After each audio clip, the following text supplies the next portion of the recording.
할렐루야. 네, 오늘도 주님 앞에 나오신 여러분들 사랑합니다. 오늘도 우리가 마음을 다해서 주님 앞에 한 걸음 찬양으로 나아가겠습니다.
함께 사도신경으로 신앙 고백하겠습니다.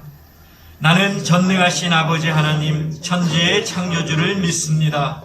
나는 그의 유일하신 아들 우리 주 예수 그리스도를 믿습니다. 그는 성령으로 잉태되어 동정녀 마리아에게서 나시고 본디오 빌라도에게 고난을 받아 십자가에 못 박혀 죽으시고 장사된 지 사흘 만에 죽은 자 가운데서 다시 살아나셨으며 하늘에 오르시어 전능하신 아버지 하나님 우편에 앉아 계시다가 거기로부터 살아있는 자와 죽은 자를 심판하러 오십니다. 나는 성령을 믿으며 거룩한 공교회와 성도의 교제와 죄를 용서받는 것과 몸의 부활과 영생을 믿습니다. 아멘.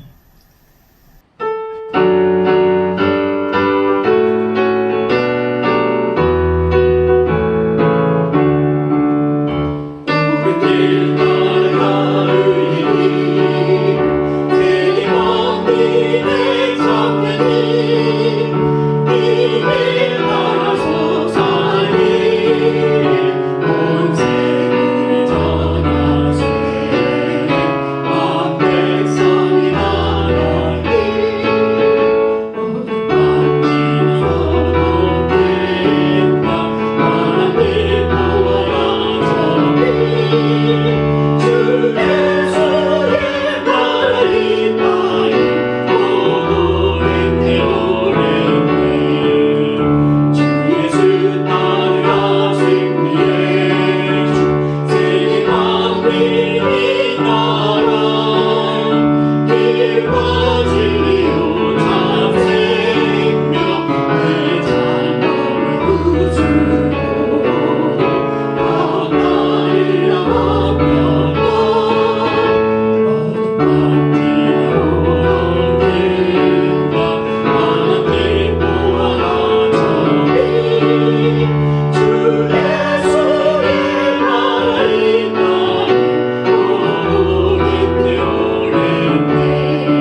오늘 우리에게 주시는 하나님의 말씀은 구약에 있는 사무엘상 29장 1절에서 11절까지입니다.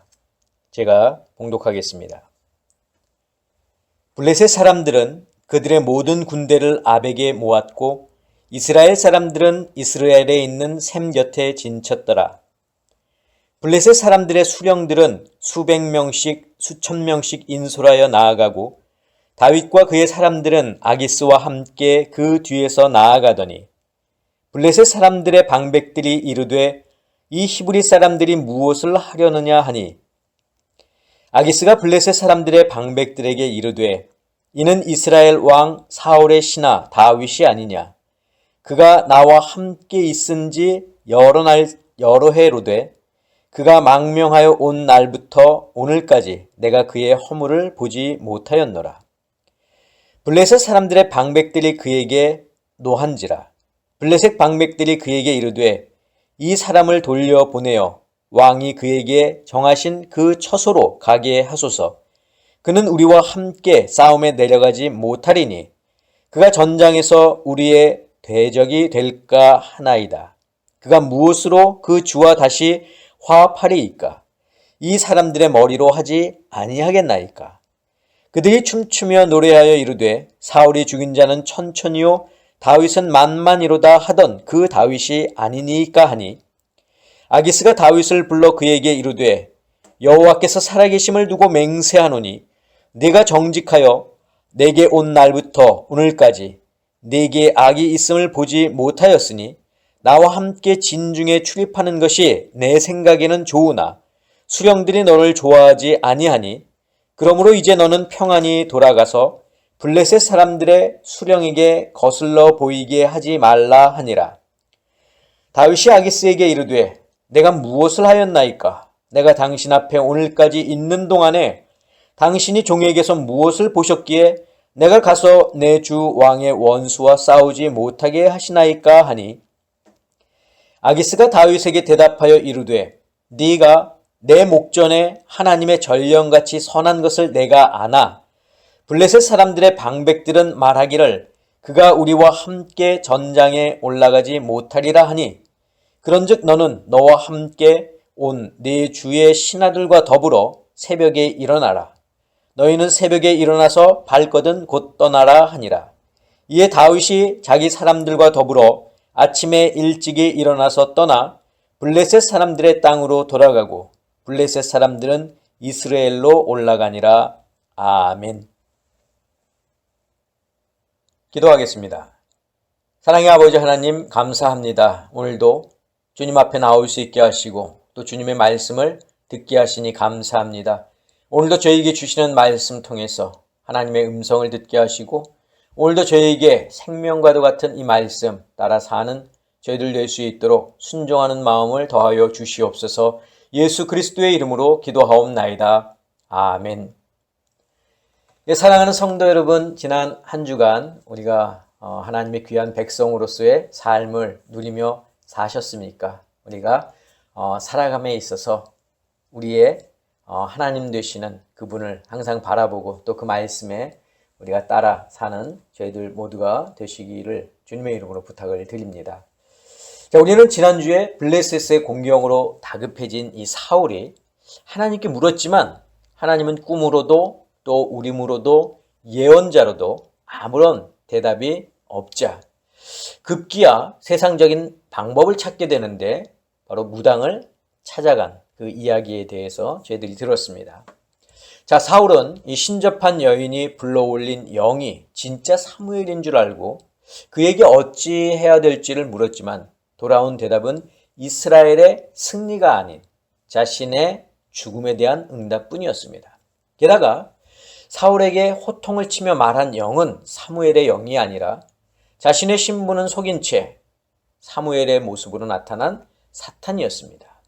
자, 그러면서 하나님을 떠난 삶은 곧 사탄에게 매인 삶이 될 수밖에 없음을 이야기하면서 하나님과 동행하는 삶이 성도들에게 영적으로나 또 육적으로나 매우 중요하다는 것을 제가 말씀을 드렸습니다.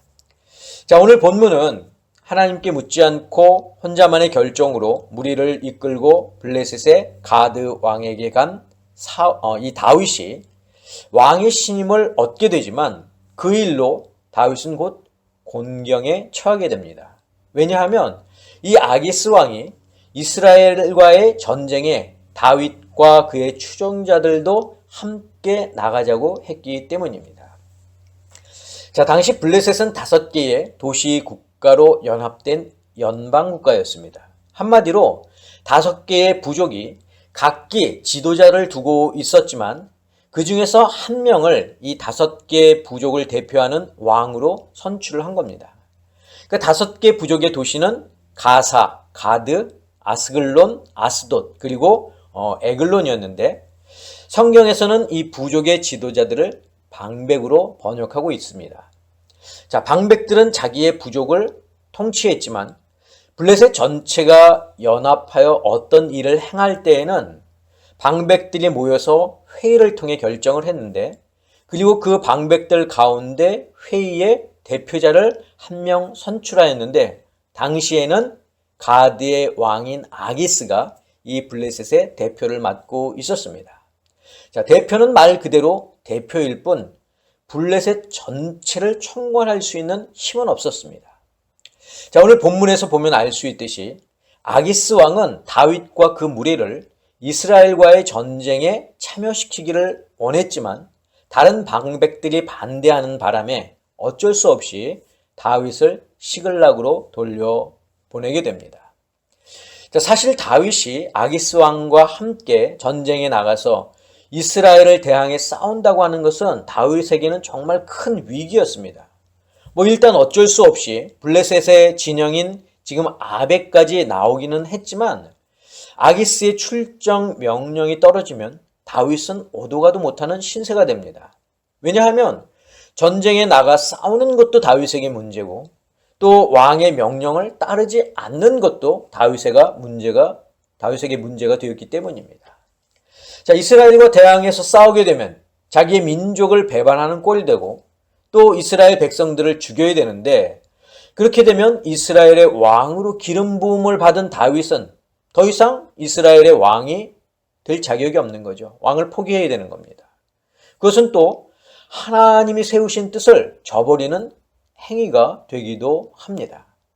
자, 그렇다고 이 아기스 왕의 명령을 어기고 전장에서 이탈해 도망을 친다면 시글락에 있는 가족들의 생명은 죽은 목숨일 뿐만 아니라 사울을 피해 블레셋으로 도망쳤는데 또다시 도망친다면 이제는 사울과 아기스가 자신의 생명을 노릴 것은 뻔한 일이었습니다.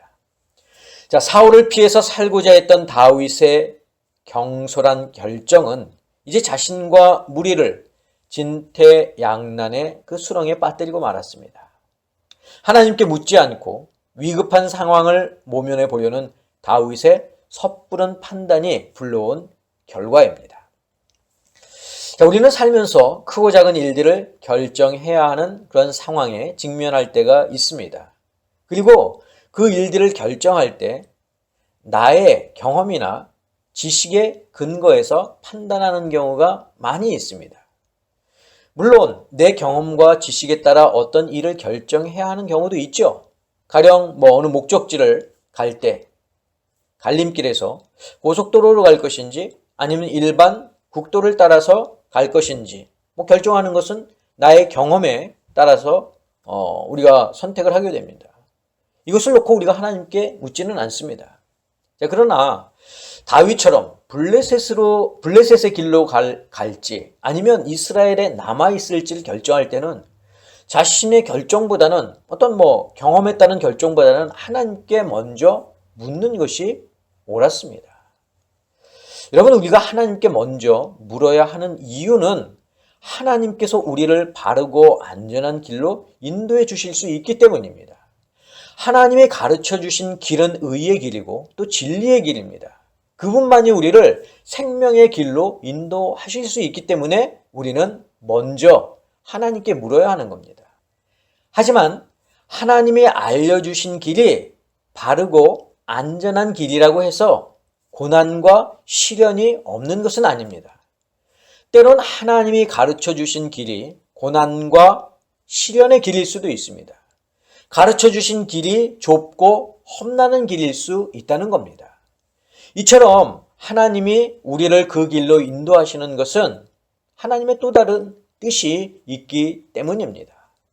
자, 요셉이 고난의 길을 걸었지만 하나님은 그 길을 통해서 요셉이 애굽의 총리가 되게 하셨죠. 자, 예수님도 십자가의 고난의 길을 걸으셨지만 하나님은 그 길을 통해서 인류의 구원을 허락하셨습니다.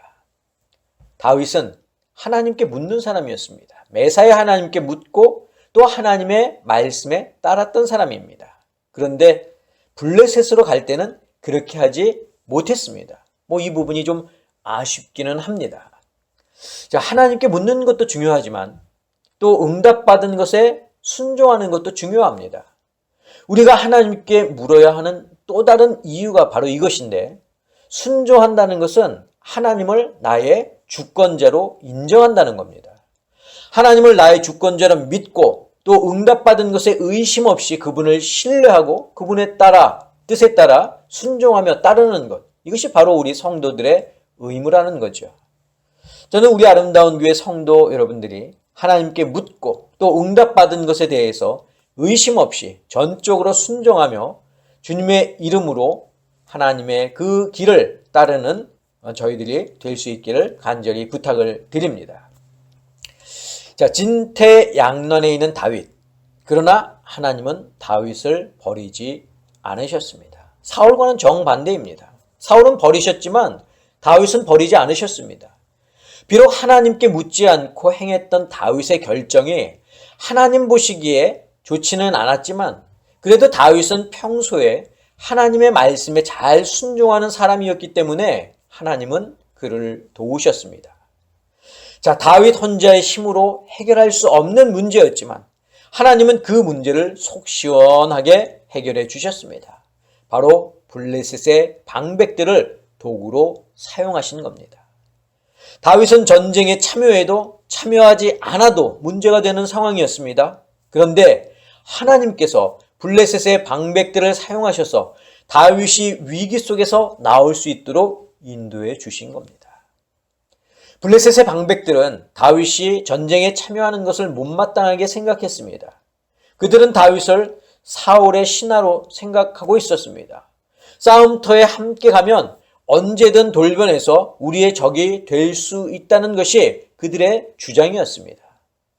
아기스 왕은 다윗을 변호하고 나섰지만 방백들의 반대가 심해 결국 다윗을 돌려보내기로 결정합니다. 그리고 수령들이 너를 좋아하지 않으니까 그들에게 거슬러 보이게 하지 말라고 조언까지 해주면서 새벽에 일찍 전장을 떠나라고 말합니다. 정말 위급한 상황에서 하나님은 다윗을 건져내셨습니다. 어떻게 힘쓸 방법이 없었는데 하나님이 힘을 쓰셨습니다. 이것이 하나님과 동행하는 자의 유익입니다. 하나님은 당신이 사랑하는 자를 결코 어려움 가운데 두지 않으십니다. 어찌할 바 몰라 당황하고 있을 때 피할 길을 마련해 주십니다. 그렇기 때문에 하나님과 함께하면 두려울 것이 없습니다. 사랑하는 성도 여러분, 여러분은 지금 누구와 동행하고 있습니까? 여러분의 인생을 책임지고 있는 것이 무엇입니까? 세상 사람들은 자신의 인생을 세상에 맡기며 살아갑니다. 세상이 자신의 인생을 책임져 줄 것으로 생각하며 살아갑니다. 그러나 그것은 큰 착각입니다. 세상은 결코 우리를 책임져 주지 않습니다. 아니, 책임질 수도 없습니다. 우리를 책임질 수 있는 분은 오직 한 분, 하나님이십니다.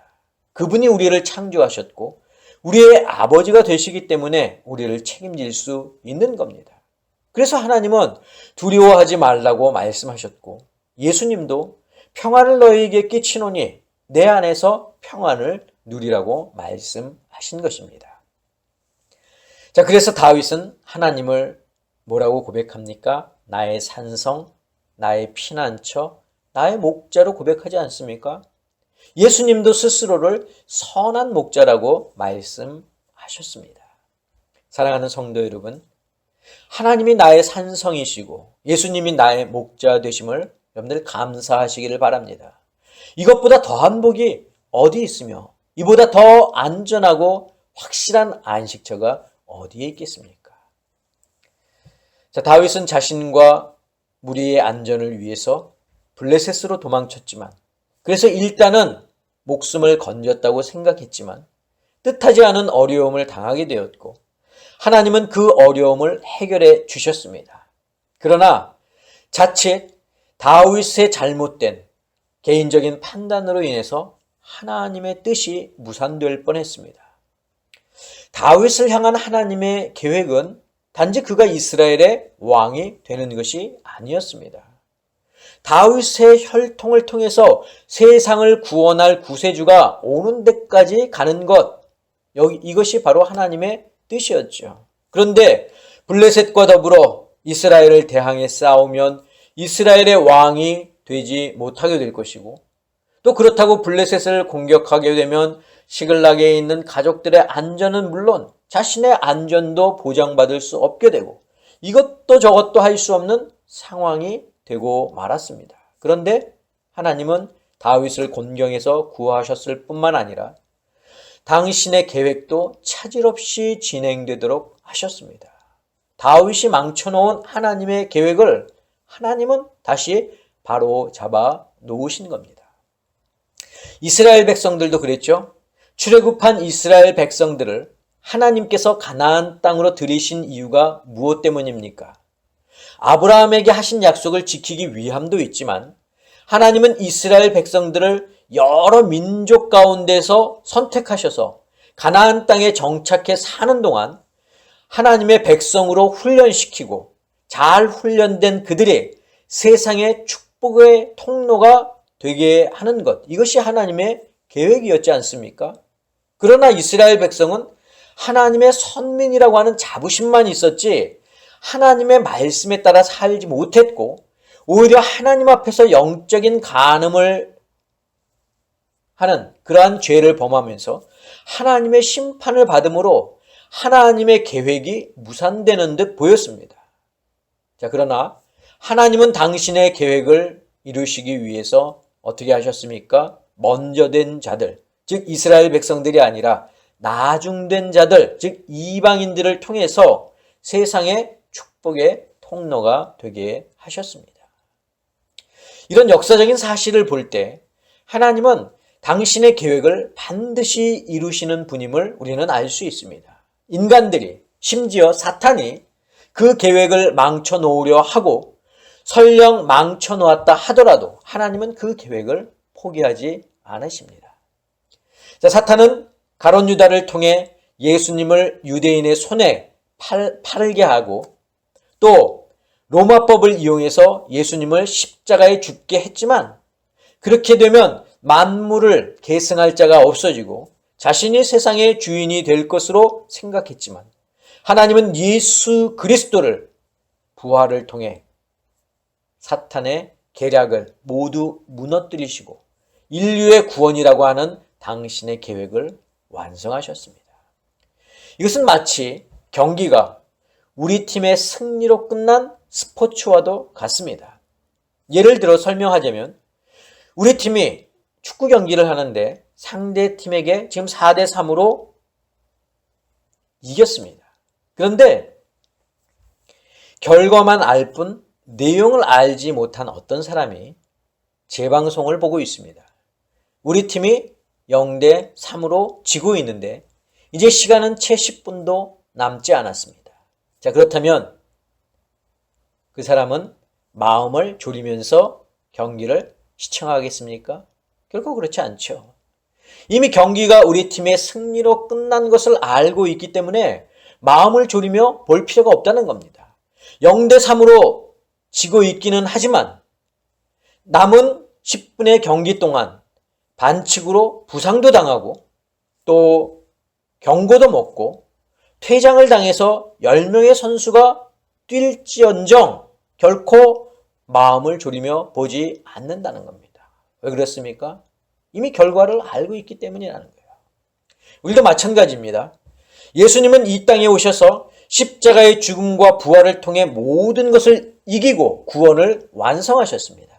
이미 사탄과의 전쟁은 끝이 났습니다. 누구의 승리입니까? 예수님의 승리입니다.